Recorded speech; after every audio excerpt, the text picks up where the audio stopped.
আল্লাহ বলছে তুমি তো দুনিয়ার জন্য এত কিছু করেছো, কোথায় তোমার টাকা, কোথায় তোমার সম্পদ, কোথায় তোমার সন্তান, কোথায় তোমার নাম, কোথায় তোমার এত মর্যাদা, কোথায় তোমার এত পাওয়ার? আসতে তো হয়েছে আমার কাছেই খালি হাতে। একবার এক বাদশাহ তার মসনদে বসে আছে, আর বাইরে থেকে এক ফকির আসলো। ফকির আসার পরে বলছে, বাদশাহ আল্লাহকে স্মরণ করো, মৃত্যুকে স্মরণ করো, এই দুনিয়া কিচ্ছু না, একদিন তোমাকে খালি হাতে আসতে হবে। বাদশাহ বলতেছে, এই ফকিরকে, এই তাকে বের করো, সে কি জানে বাদশাহীর মর্যাদা কি? যখন ওই ব্যক্তি চলে গেল, বাদশাহ একবার গেল শিকার করার জন্য বনে। যখন শিকার করতে করতে মরুভূমির মধ্যে চলে গেল, হঠাৎ করে রাস্তা হারিয়ে ফেলেছে, ঘোড়া আগাচ্ছে না।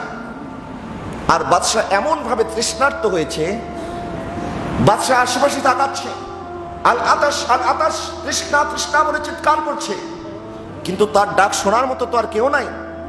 তখন ওই ফকির হঠাৎ করে তার সামনে আসলো, বলে, বাদশাহ কি হয়েছে?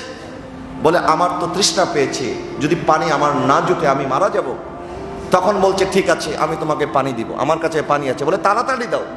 বলে, না এখন দেব না, আমি তো পানি তোমাকে এমনি দেব না, আমার কাছ থেকে পানি ক্রয় করতে হবে। বলে, কত টাকা? বলে, তোমার অর্ধেক রাজত্ব আমাকে দিতে হবে। এবার সে চিন্তা করছে, আরে রাজত্ব দিয়ে আর কি করবো, যদি মরি যেতে তো সব শেষ, ঠিক আছে অর্ধেক দিয়ে দিই, এটাই ভালো। আচ্ছা ঠিক আছে, একটা চামড়া নিয়ে আসলো, চামড়ার মধ্যে লিখলো, আমি আমার অর্ধেক রাজত্ব এই ফকিরকে দিলাম।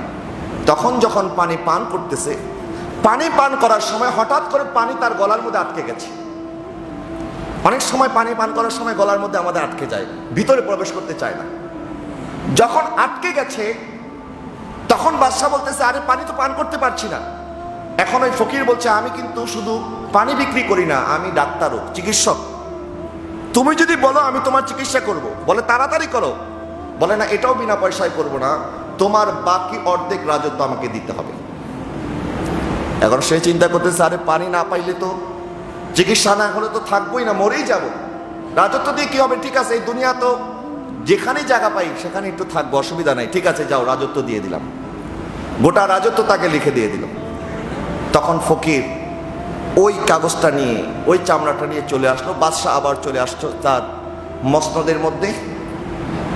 তখন ওই ফকির আবার তার দরবার এসেছে এবং বাদশাহকে আবার ওই আগের কথা বলছে, বাদশাহ আল্লাহকে ভুলে যেও না, মৃত্যুকে ভুলে যেও না, একদিন তোমাকে মরতে হবে এবং তোমাকে সব ছেড়ে আল্লাহর দরবারে উপস্থিত হতে হবে। বাদশাহ বলতেছে, তোমাকে তো আমার চেনা চেনা লাগতেছে, তুমি তো আগেও মনে হয় একবার এসেছিলে, আর এই সমস্ত অনর্থক কথা আমাকে কেন বলো? তুমি জানো বাদশাহী মর্যাদা কি জিনিস? তুমি জানো বাদশাহ হওয়ার শান এবং শওকত কি? তখন ফকির বলতেছে, হ্যাঁ আমি জানি তোমার বাদশাহীর কিমত কত, তোমার বাদশাহীর মূল্য কত, এটা আমার জানা আছে। এবং তখন ওই ফকির তার কাছে বাদশাহর লিখিত ওই দলিল দস্তাবেজ বের করলো, তোমার বাদশাহীর মূল্য মাত্র 2 ফোঁটা পানি, এটা হচ্ছে তোমার বাদশাহী মূল্য, যে 2 ফোঁটা পানির জন্য তুমি আমার কাছে তোমার রাজত্ব বিক্রি করেছো। এই হচ্ছে সেই দলিল। প্যারে হাজরিন, একদিন আমাদেরকে এইভাবে যেতে হবে কবরে, 2 গজ কাফনের কাপড়ে। আমরা তো একদিন আসবো, একদিন আল্লাহর দরবারে আসতে হবে। হযরত ইয়াকুব আলাইহিস সালাম আজরাইলকে বলেছিল, মালাকুল মউতকে, যে মালাকুল মউত তুমি আসার আগে আমাকে একটু সংবাদ দিয়ে আইস। মালাকুল মউত বলছে, আচ্ছা হুজুর ঠিক আছে, আমি সংবাদ দিয়ে আসবো। কিন্তু হঠাৎ একদিন যখন মালাকুল মউত উপস্থিত, বলছে, কি ব্যাপার, তুমি না আমাকে বলেছিলে সংবাদ দিয়ে আসবে, কই তোমার তো কোনো সংবাদ পেলাম না। মালাকুল মউত বলছে, হুজুর আপনার চোখের সামনে কত মানুষ মারা গেছে, কত মানুষের রূহ আমি কবজ করেছি, এটা কি সংবাদ নয়? হুজুর আপনার দাড়িগুলি কালো ছিল, এখন সাদা হয়ে গেছে, এটা কি আমার সংবাদ নয়? হুজুর আপনি আগে শক্তিশালী ছিলেন, আপনি এখন দুর্বল হয়ে গেছেন, এটা কি আমার পক্ষ থেকে সংবাদ নয়? আপনি একটু হিসাব করেন, আমাদের প্রত্যেকের কাছে মালাকুল মউতের সংবাদ চলে এসেছে।